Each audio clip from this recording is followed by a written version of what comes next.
बता दें जो पीटीआई ने 3.5 सालों में किया, या महाजरों के मसाइल, एमक्यूएम के इश्यूज सब सामने रखे हमने। हमारे दफातर बंद, हमें वो पॉलिटिकल स्पेस नहीं मिल रही है, आज तक नहीं मिल रही। हमारे मिसिंग पर्सन हैं, हमारे लोग जेलों में। बिल्कुल सही कह रहे हो आप, सच्चे हो। सारे मसाइल उनके सामने रखे, सब वादे किए उस आदमी ने, इमरान खान ने, मैं कराऊंगा हल। ये तो बड़ा जुल्म है। हमने उसके सामने रखा सेंसस, कराची को आधा गिन दिया गया है मेरे भाई। कहने लगा मैं कराऊंगा। वो सीट के चक्कर में 3.5 साल चले गए और मौसूम फारिग हो गए।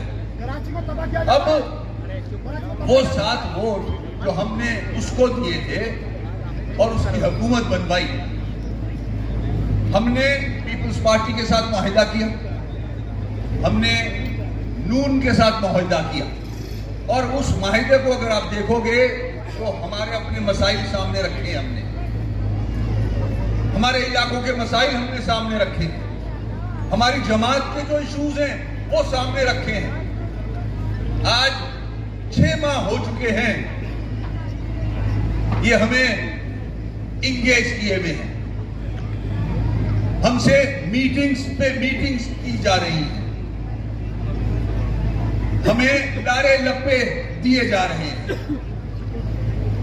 कि इंशाल्लाह अब कर लेंगे, इंशाल्लाह 1 हफ्ते बाद हो जाएगा। हमने जो इनसे मुआहदे किए, इन्होंने आपके सामने उस पर दस्तखत किए हैं। मौलाना फजलुर रहमान, शहबाज शरीफ साहब, बिलावल भुट्टो जरदारी साहब और आसिफ साहब हमारे कमरे में मौजूद थे इस्लामाबाद में। हमने ही 7 वोट दिए। हम एक हुकूमत छोड़ के गए थे, हम हुकूमत में थे, ये ऑपोजिशन में थे।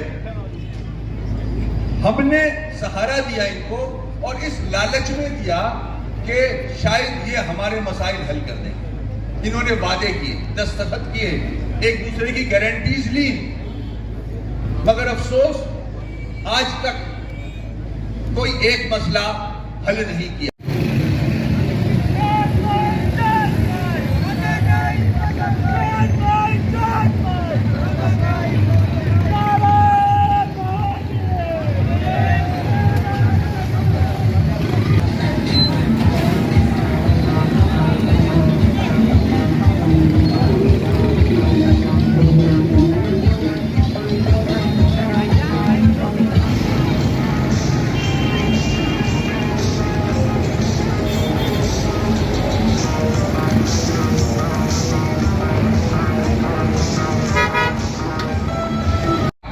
देखिए, हमने नेक नियति से इनका साथ दिया। हमारे पास ऑप्शन क्या था? एमक्यूएम के पास ऑप्शन क्या है?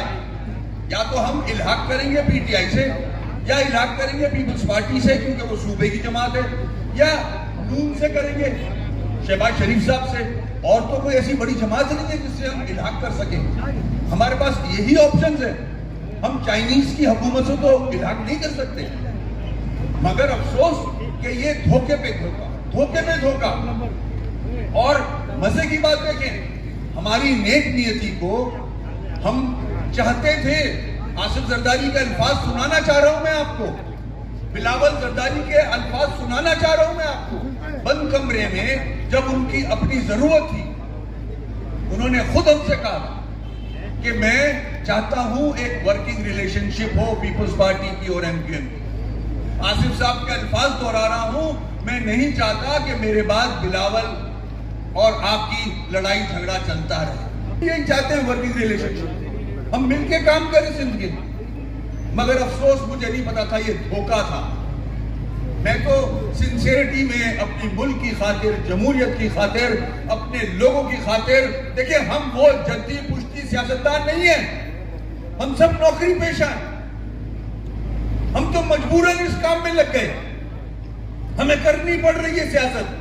अगर हम सियासत ना करें तो नेशनल असेंबली, सेनेट और प्रोविंशियल असेंबली में middle class, lower middle class की रिप्रेजेंटेशन खत्म हो जाती है। अगर नेशनल असेंबली में कोई middle class, lower middle class की बात करता है, वो सिर्फ एमक्यूएम का एमएनए या एमपीए बात करता है। बाकी सारे वडेरे माइंडसेट के लोग। आज इस माहिदे के बाद भी हम कोशिश में लगे हुए हैं। आसिफ जरदारी साहब ने हमसे कहा आखिरी मीटिंग में कि मुझे 2-3 दिन और दे दें, मैं इंशाल्लाह कोई ना कोई फैसला करता हूं। हम इलेक्शन से नहीं भाग रहे। ये तासुर देती है पीपुल्स पार्टी की सूबाई क़यादत कि हम इलेक्शन से भागना चाह रहे हैं। नहीं मेरे भाई, कल करा दे इलेक्शन, कल करा दो इलेक्शन। इलेक्शन तो होना था जब मेरा टेन्योर खत्म हुआ था, तैयब भाई का टेन्योर खत्म हुआ था अगस्त 2020 में। उसके 120 दिन बाद इलेक्शन हो जाने चाहिए थे। आपने 2 साल लटकाया है सबको। आपने 2 साल प्री पोल रिगिंग की है, आपने जेडीमेंडरिंग की है, आपने अपनी मर्जी की हल्का बंदियां बनाई है हैदराबाद में। आपने डिस्ट्रिक्ट काउंसिल्स को शहरी इलाकों में डाल दिया, देही इलाकों